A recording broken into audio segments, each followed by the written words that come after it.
Now, the human and economic toll has brought Ukraine almost to its knees. As Owen Fairclough reports, a long-term peace deal looks very difficult, and warning, you may find some of these images disturbing. Death is back on the streets of Donetsk. Fighting for control of this eastern Ukraine city has escalated sharply between pro-Russia separatist forces and Ukrainian troops. Ukraine claims there are some 9,000 Russian troops on its territory. The Kremlin denies being involved. International leaders who brokered a ceasefire in Belarus last September fear the worst. The ceasefire in Ukraine gets more and more fragile, and we're in the process of getting further and further away from the agreement. And Ukraine's financial situation is dire.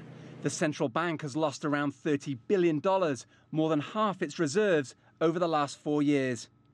The economy was forecast to shrink more than 6% in 2014, and will only find around 1% growth this year.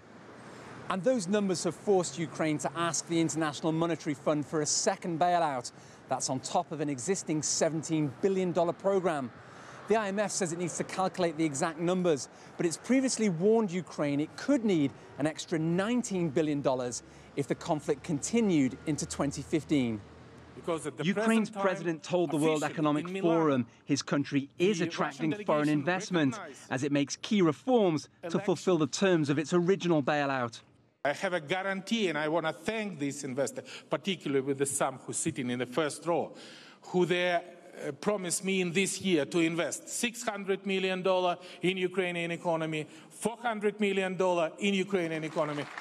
Another bright spot.